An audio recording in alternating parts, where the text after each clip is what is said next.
Entonces, a todos muchas gracias por acompañarnos esta tarde.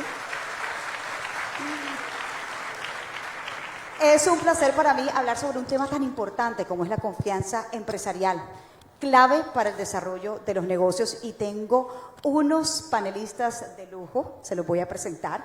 Marcela Eslava, ella es la decana de Economía de la Universidad de los Andes. Roberto Rabe Ríos es el fundador del Latin American Influencer Council, columnista de La República, de CNN en español y de Valor Analytic, y Daniel Quiroga, que es el Senior Vice President y Head of EGA, Public Government Affairs, Health and Crisis, Latam Edelman, Colombia.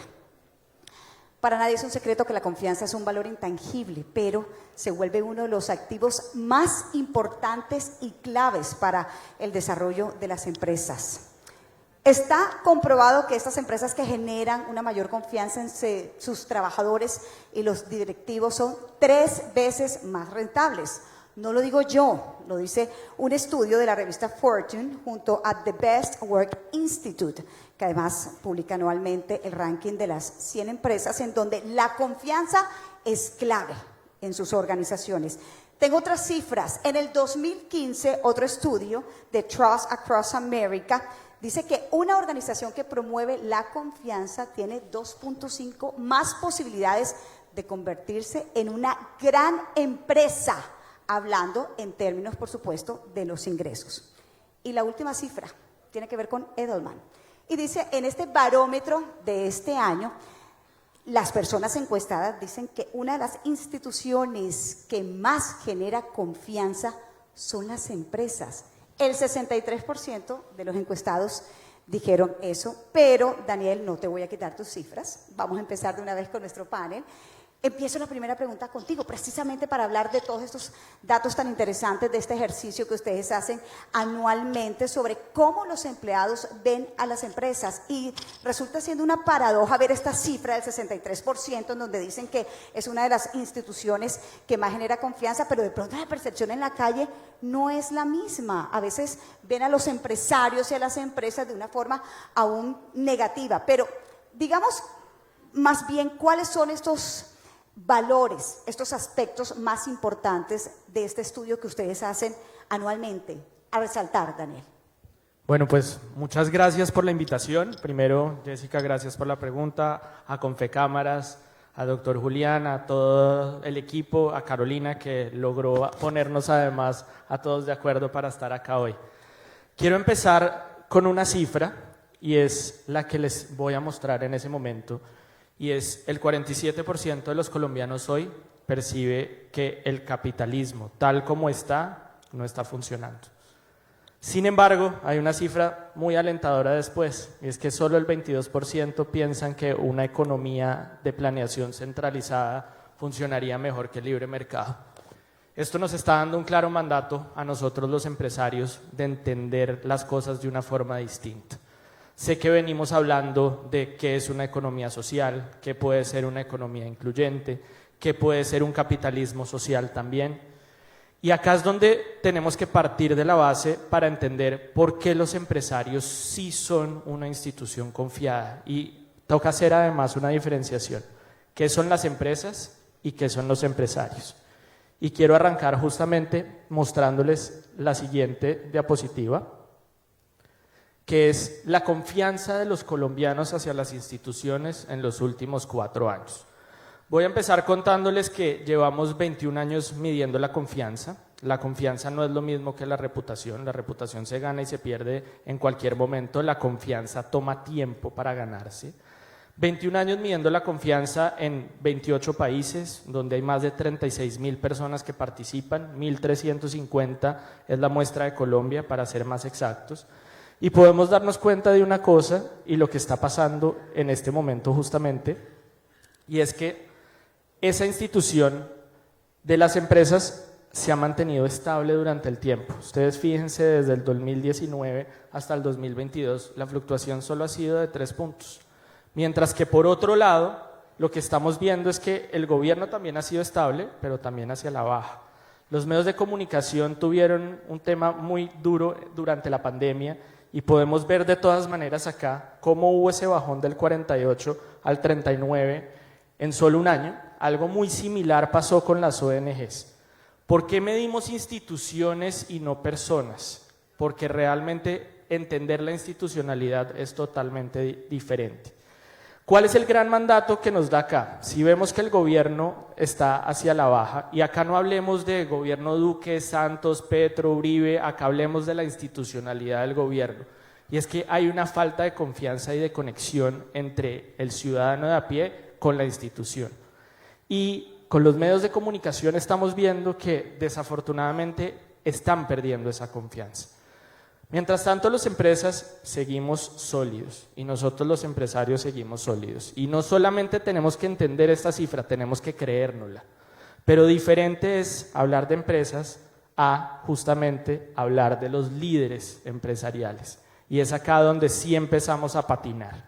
Les voy a contar por qué. Si ustedes vieron en la pasada, los líderes de gobierno y los periodistas, pues seguramente serían los que menos confianza tendrían. Sin embargo, acá vemos como los CEOs o el director ejecutivo de una compañía hoy no se ve como una institución confiable. Y de hecho, ese líder no está transmitiendo y ni generando confianza. Si nos vamos, sin embargo, a lo que es mi CEO, al otro lado, en morado, estamos entendiendo que mi empleador o ese director ejecutivo al que yo le respondo sí es muy confiado. Y ahí es donde conectamos justamente, Jessica, con la pregunta, ¿por qué el empleado piensa que su empleador es tan confiable? Y ahí tiene mucho que ver con lo que nosotros estamos haciendo al interior de nuestras empresas. Pero tal vez lo que estamos haciendo al interior de nuestras empresas no lo estamos conectando hacia afuera.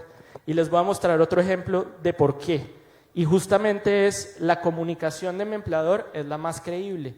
Y yo acá les voy a mostrar toda la información que hay y además viviendo en una era donde tenemos infoxicación, donde literalmente estamos intoxicados de tener tanta información, llega por redes sociales, llega por medios, llega por fake news. Ahí es donde nosotros tenemos que ser muy responsables en la información que compartimos. Y yo creo que ese es un mandato que nosotros dentro de las empresas tenemos tan importante. Si yo les digo que hoy, con 75 puntos, las fuentes de mi empleador son las más confiadas y las más respetadas, ustedes me dirían, ¿en verdad? Por encima de fuentes en los medios de comunicación, por encima del gobierno, de las redes, y sí es cierto. ¿Eso qué significa? Que de pronto, señores comunicadores, personas que manejan asuntos públicos, comunicación interna, están haciendo bien la tarea y la están haciendo bien al interior de sus corporaciones. ¿Y qué es lo más importante acá? Que lo que estemos transmitiendo le genere seguridad a nuestros empleados. Llámese boletín, llámese newsletter, llámese video, la forma en la que lo estamos haciendo sí estará transmitiendo. Y quiero dejar hasta ahí para continuar con el panel. Daniel, pero hay una pregunta y es, muchas personas no nos explicamos por qué, por ejemplo, piensan los ciudadanos que las empresas son las encargadas de solucionar los problemas del país, pero esa percepción de las empresas suele ser negativa. Es la mala comunicación hacia afuera, lo que estabas diciendo ahorita, de pronto no han sabido comunicar esas empresas hacia afuera lo que están haciendo. Yo creo que son dos cosas. La primera es, seguramente sí están comunicando, pero muchas veces cuando ven al empresario, lo ven o hablando de cifras o quejándose ante cualquier tipo de política, pero no lo están viendo muchas veces tomar posiciones en temas de políticas. Y creo que ahí es donde hace toda la diferencia entre el por qué nos están viendo de una manera hacia afuera y por qué hacia adentro nos están viendo de otra. Marcela, y también tiene que ver un poco esta pregunta contigo porque venimos de una pandemia, de una reactivación económica que va lenta pero va bien y de pronto no se le ha dado ese valor a las empresas que tienen. Porque en ese sentido, ¿cuál crees tú que es el valor de la empresa en la sociedad? Sobre todo después de una época tan difícil que hemos vivido en el mundo entero y donde, ojo, las empresas han sido clave, no solamente durante la pandemia, sino también en esta reactivación económica. Bueno, yo empiezo por agradecer la invitación, pues estoy muy contenta de estar aquí, hablarle a este público maravilloso y gigantesco y estar compartiendo el escenario con este panel maravilloso en un tema que me resulta muy cercano al corazón y me interesa muchísimo. Jessica, ¿cuál es el valor de las empresas? Yo diría el valor del sector empresarial en general, su contribución a la sociedad. Hay que empezar por entenderlo, sobre todo desde su actividad misma. La capacidad de entregar unos bienes y servicios que le dan o pueden no darle tanto bienestar a las personas. La contribución desde la generación de empleo de calidad o no. La contribución o no a la sostenibilidad ambiental. La contribución o no al gobierno, por ejemplo, a través del recaudo tributario. Hay que empezar por reconocer que las empresas en general y las empresas en Colombia en particular hacen una enorme contribución en muchos de esos frentes. Por ejemplo, las empresas en Colombia contribuyen casi 5 puntos del PIB al recaudo tributario.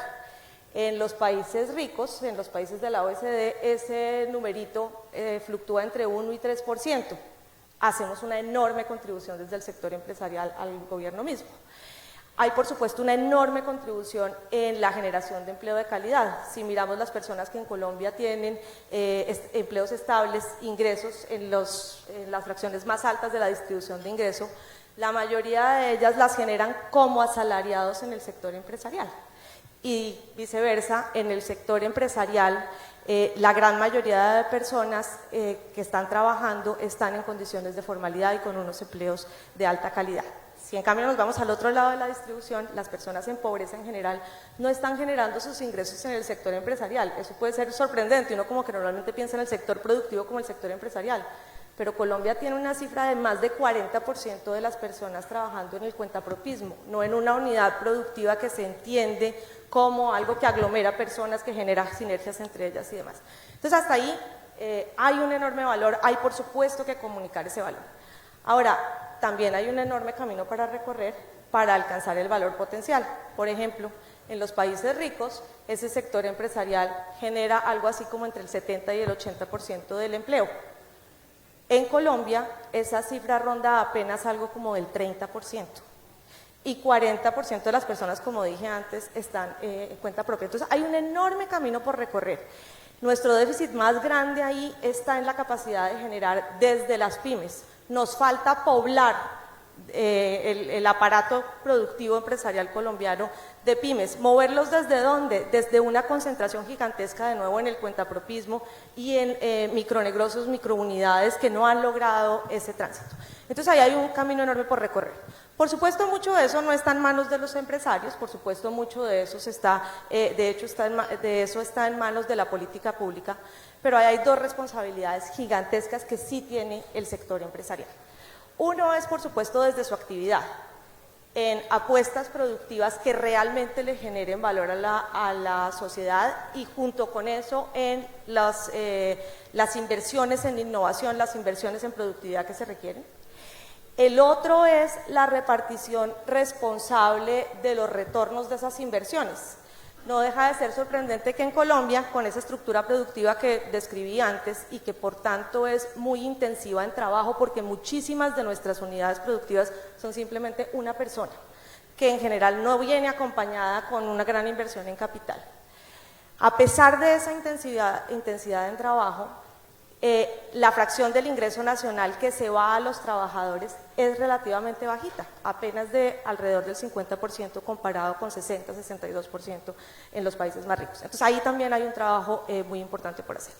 Y tercero, desde la gestión, por ejemplo, de la proveeduría, lo mencionaba esta mañana Alejandro Werner, la responsabilidad de la trazabilidad de las responsabilidades de los proveedores en lo laboral, en lo ambiental, y por supuesto la apertura del campo de la proveeduría justamente a ese fragmento adicional.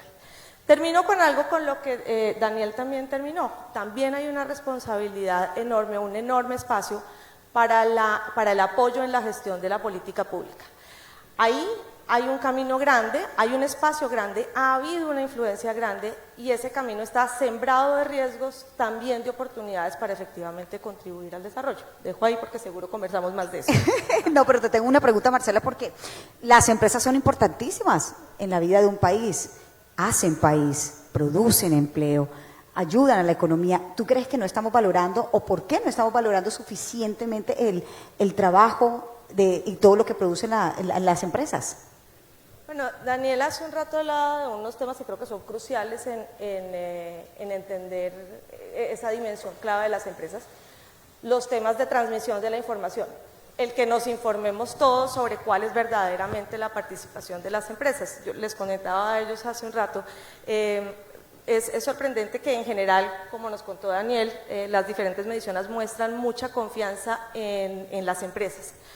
Al mismo tiempo desconocen mucho de lo que ya se está haciendo. Por ejemplo, la semana pasada en el BID dieron a conocer un nuevo estudio en el que le están preguntando a las personas en América Latina, a través de uno de los barómetros, si debe haber redistribución o no, y la respuesta fue mayoritariamente que sí.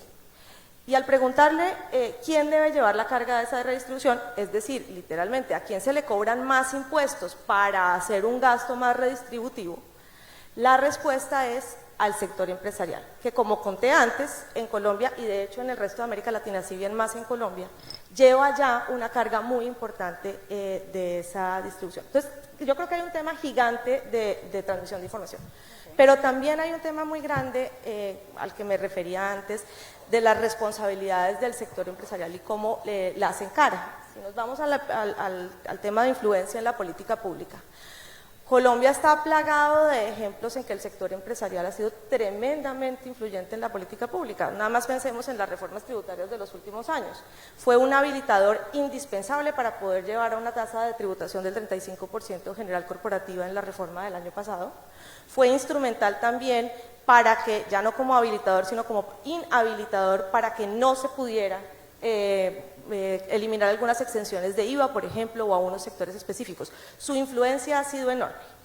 Y esa influencia viene acompañada de unos resultados en política pública, no solamente atribuibles a esa influencia, pero en parte sí, que son bastante discutibles, pensando solamente en esa necesidad de generar una capa media de un sector empresarial más sólido. Es muy peculiar que tenemos la tasa de tributación general corporativa más alta de la OCDE, 35% es la tasa más alta de la OCDE, pero al mismo tiempo estamos llenos de huecos en la forma de exenciones a sectores específicos, a empresas específicas. Esta peculiaridad de las zonas francas uniempresariales es un atributo muy raro de Colombia.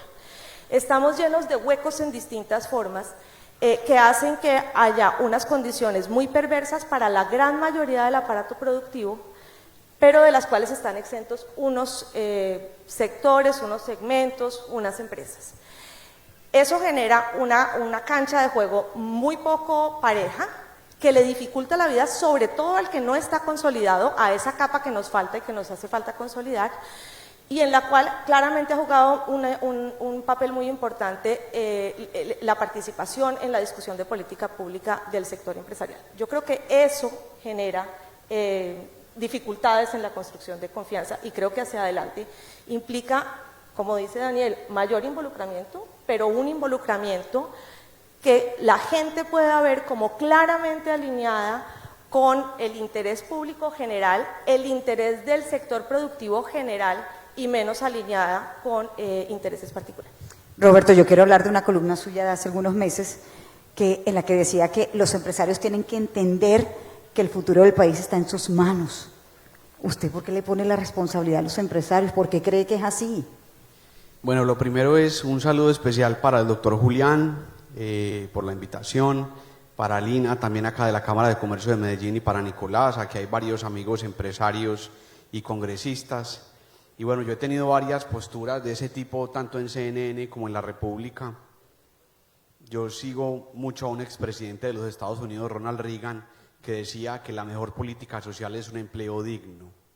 Y el empleo no lo genera el gobierno, lo generan los empresarios de todos los tamaños. En Colombia, de cada 100 empleos, 96 lo generan los empresarios de todos los tamaños y 4 lo genera el Estado, empleos formales.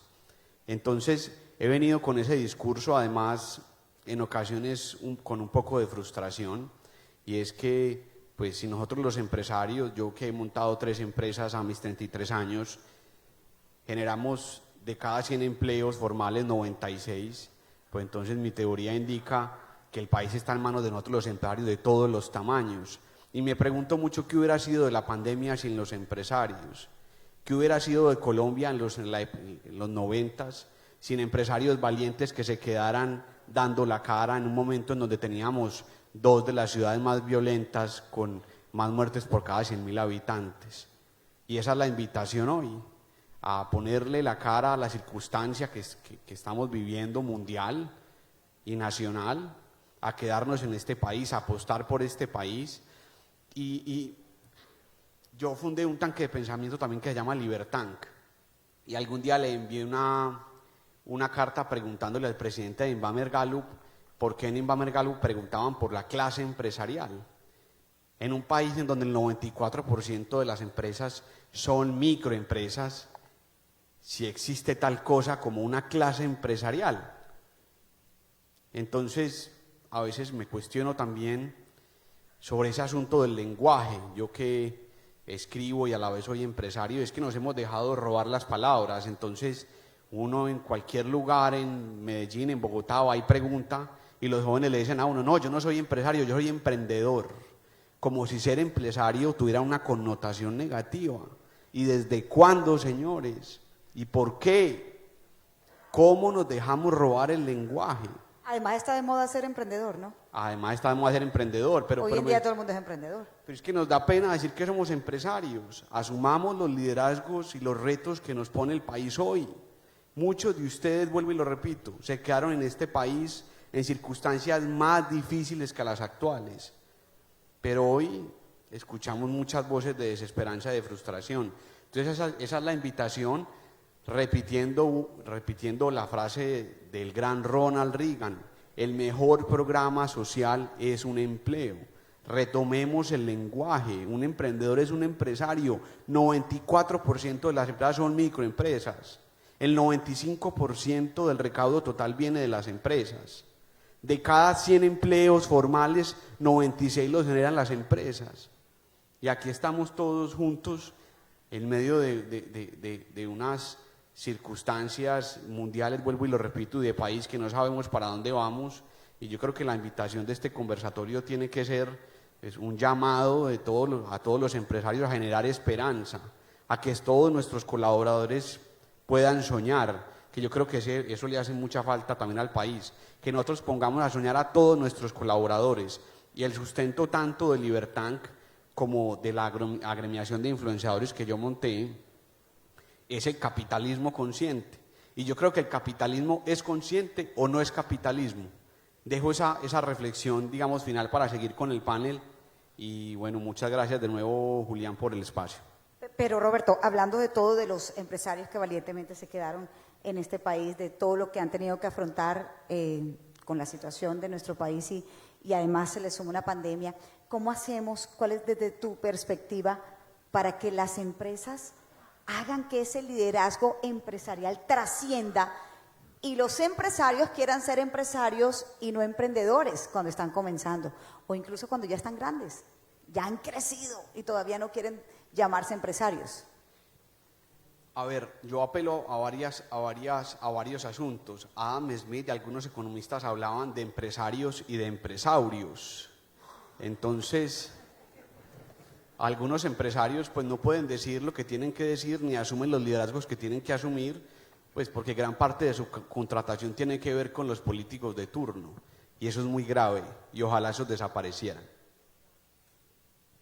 Eso es lo primero. Lo segundo es que en medio de ese capitalismo consciente, yo creo que todos ustedes han entendido, la mayoría acá, que entre más se humanicen esas relaciones con los empleados, entre más se acerquen al que maneja el carro, al que sirve los tintos, más en términos de productividad, más productividad se va a generar. El Consejo Privado de Competitividad dice que para que un colombiano produzca lo que produce, que se necesitan 4,6 colombianos para producir lo que produce un estadounidense.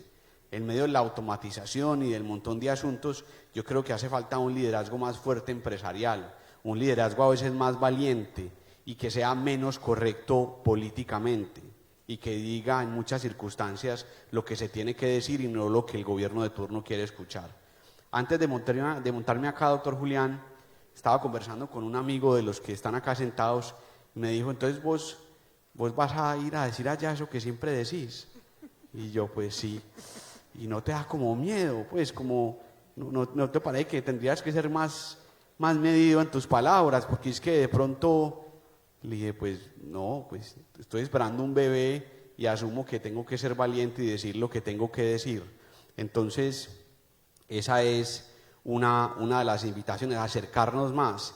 Y un empresario de Libertank algún día me dijo que estaba montándose en su carro, tiene 3.000 empleados, estaba montándose en su carro a las 11 de la noche y un empleado, pues un colaborador, un operario de su empresa, lo increpó, entre comillas, le dijo, don Felipe, qué pena, ¿cierto que ese carro que usted tiene lo compró con el trabajo de todos nosotros? Entonces, Felipe me llamó ese día por la noche y me dijo, yo no supe qué responderle. Entonces, conversé con él y lo invitó a desayunar y me dijo, y le expliqué a él que mientras él entra a las 7:30 y sale a las 4 de la tarde, yo estoy desde las 5:30 en mi casa, que tengo 2 matrimonios, que estoy divorciado, que he sufrido 2 cánceres, hoy tiene cáncer de páncreas Felipe, por la atención que generan las empresas. Y le expliqué qué era ser empresario en Colombia, que trae muchas dificultades. Entonces yo creo que el mundo y Colombia debería conocer las historias que hay detrás de todos ustedes. En Estados Unidos todo el mundo está en todos los lugares comprando una camisa de Jeff Bezos o de cualquier empresario, son objetos de deseo, pero nosotros no hemos contado nuestras historias. Y les digo una cosa, Colombia los quiere escuchar a ustedes, Colombia quiere escuchar sus historias y quiere que ustedes los inspiren más. Esa sería mi...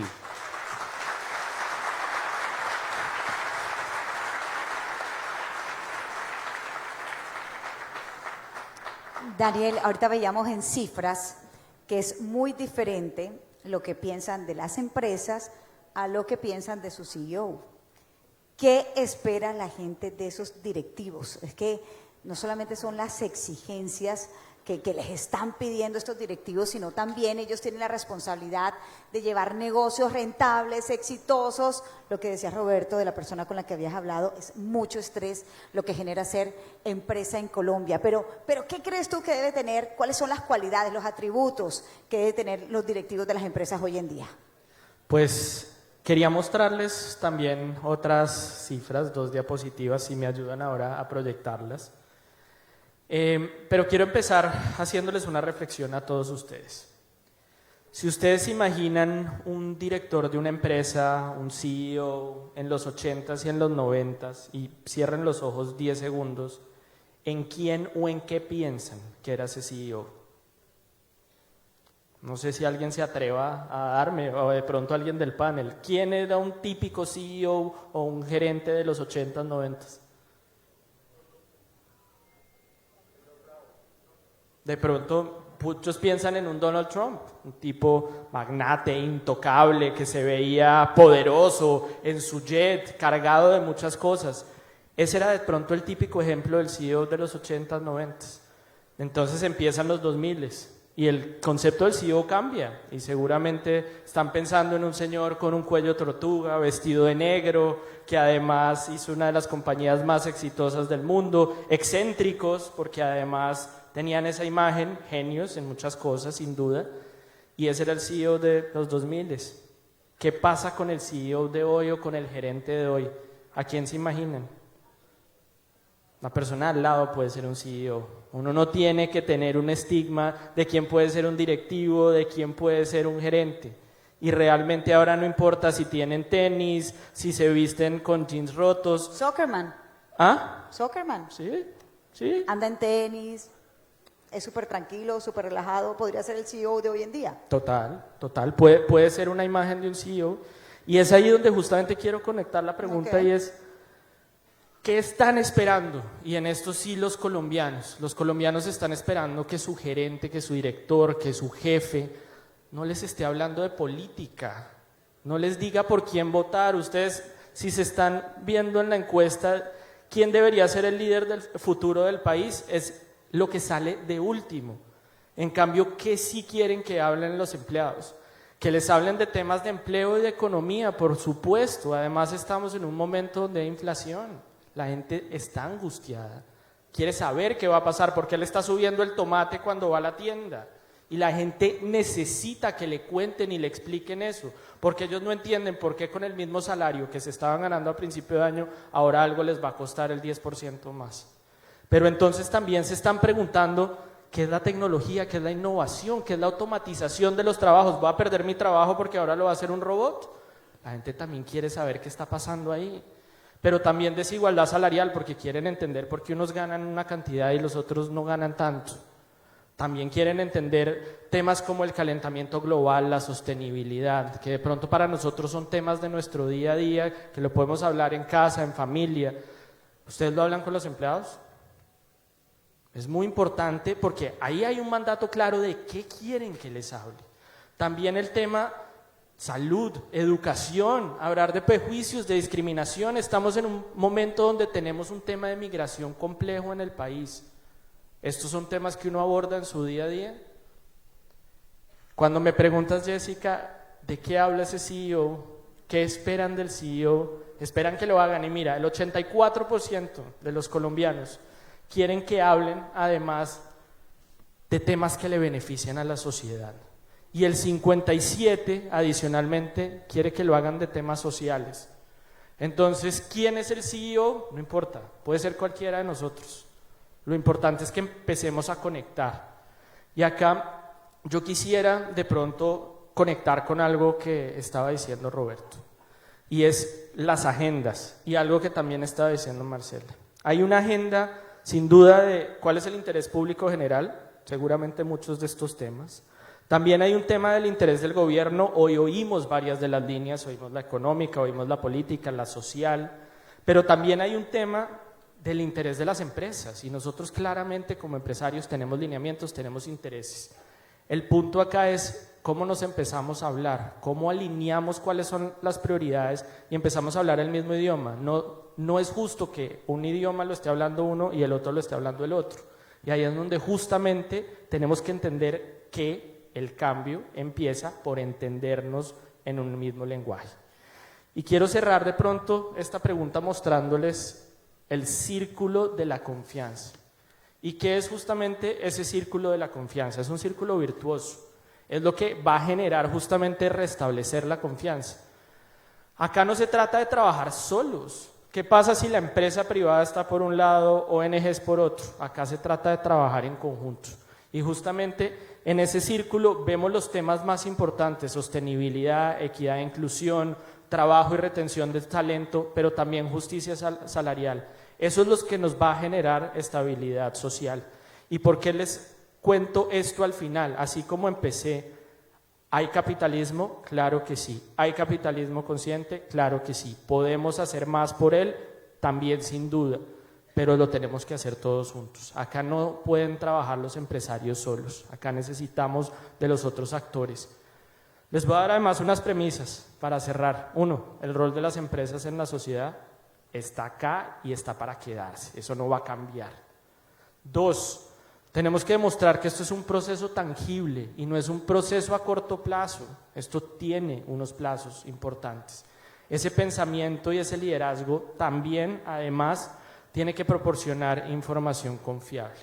Les conté al final de la intervención pasada el daño que hacemos con el fake news. Todos tenemos celular, todos tenemos WhatsApp, que mi tía me compartió una noticia de no sé qué cosa, entonces yo se la mandé a Pepito y Pepito se la mandó a Sutanito y ahí empezamos unas cadenas de desinformación impresionantes.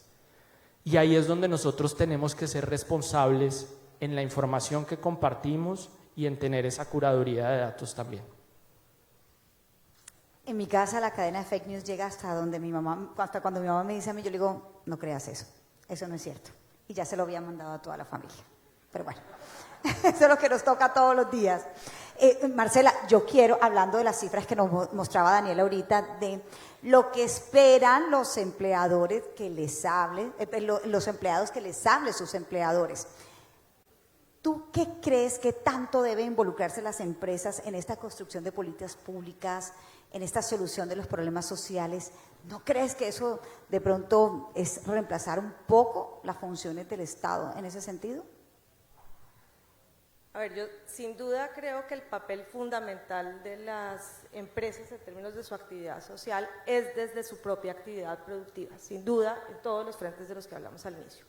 Pero también creo profundamente en la importancia de la colaboración público-privada en el diseño adecuado de las políticas públicas. Colombia tiene una tradición ya bastante establecida de colaboración público-privada a través del Sistema Nacional de Competitividad. Ese es un experimento, de hecho, bastante único, bastante peculiar.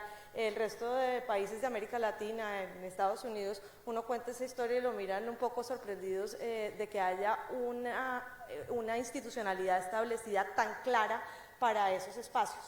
Y ese ha sido un ámbito en el que de distintas maneras el sector empresarial se ha involucrado desde la representatividad. Confecámaras ha tenido un papel muy importante ahí, el Consejo Privado de Competitividad.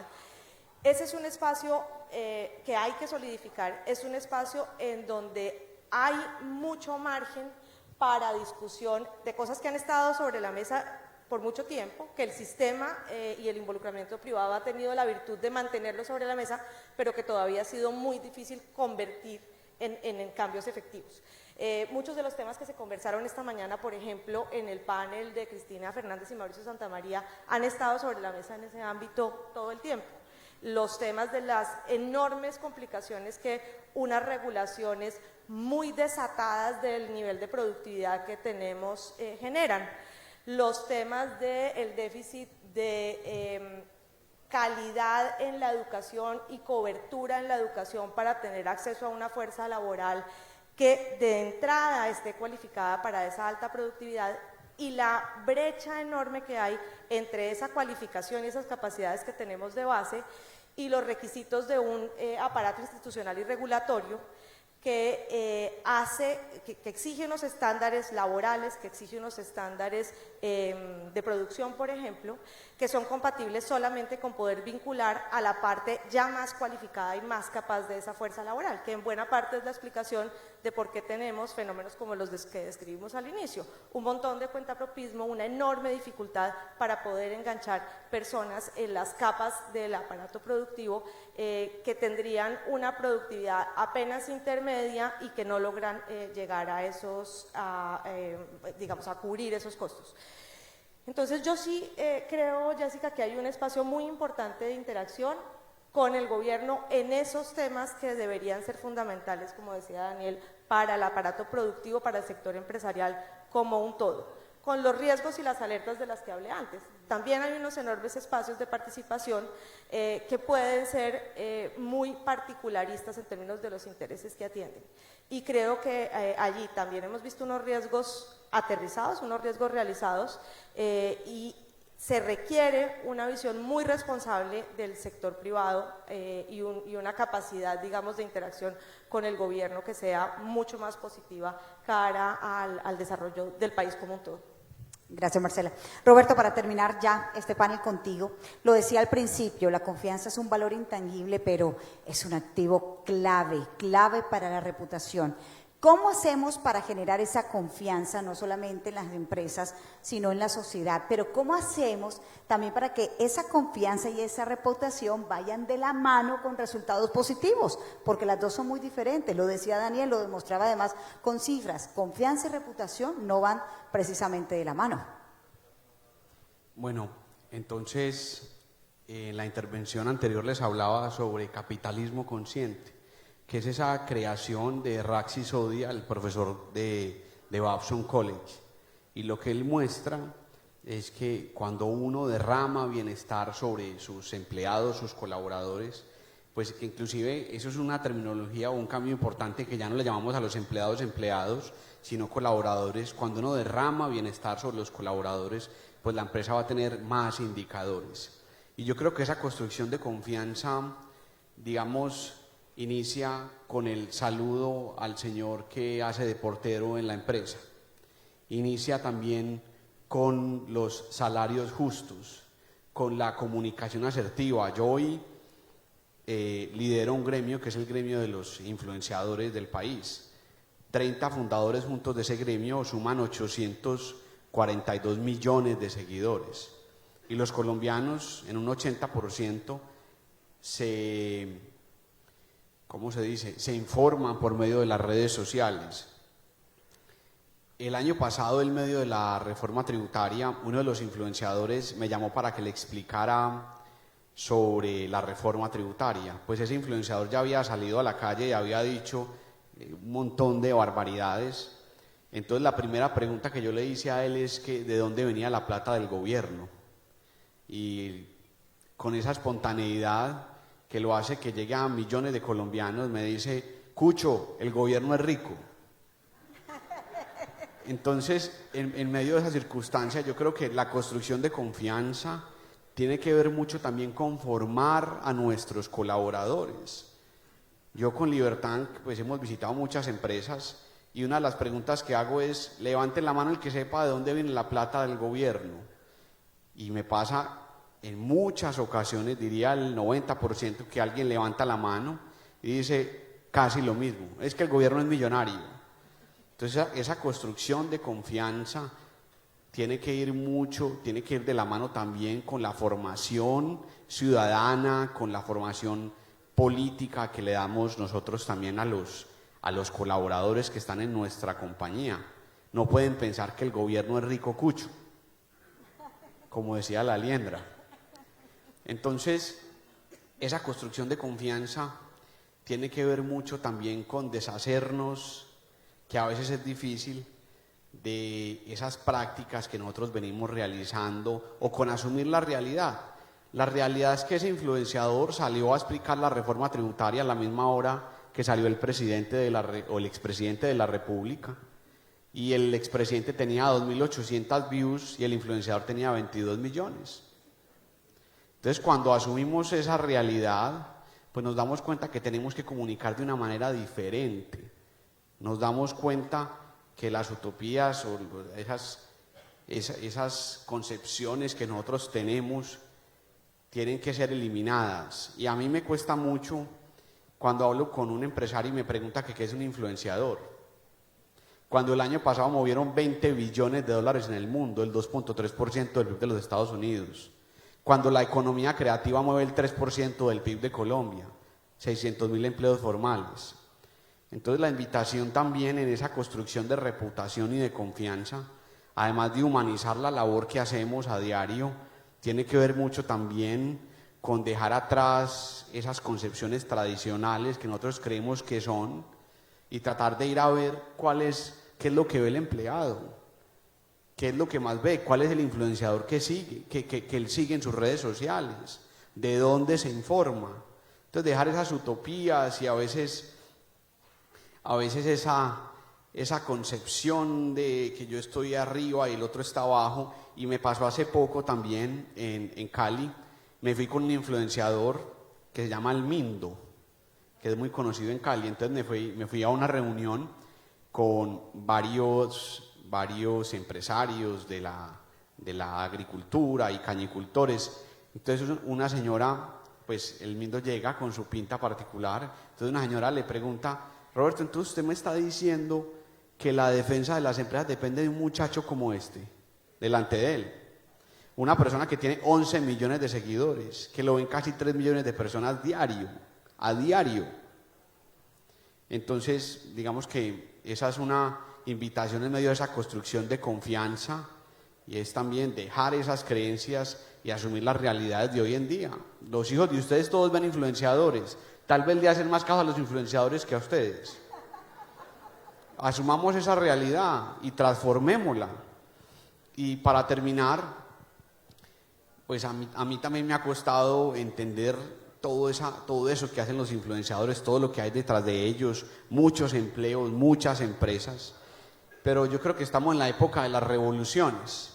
La revolución social, la revolución política, la revolución de las redes sociales. Y yo creo que la verdadera revolución que necesita Colombia es la revolución de los empresarios, que en medio de estas circunstancias generan empleo y riqueza. Muchas gracias. Me encanta ese mensaje final y el mensaje además de Marcela, de Roberto y de Daniel, la importancia en nuestra vida para todos nosotros los colombianos de las empresas, de los empresarios, de crear empresa, de que lo necesitamos todos para salir adelante. Marcela, Roberto, Daniel, muchas gracias por acompañarnos a este panel y a ustedes también por habernos acompañado esta tarde. Feliz tarde.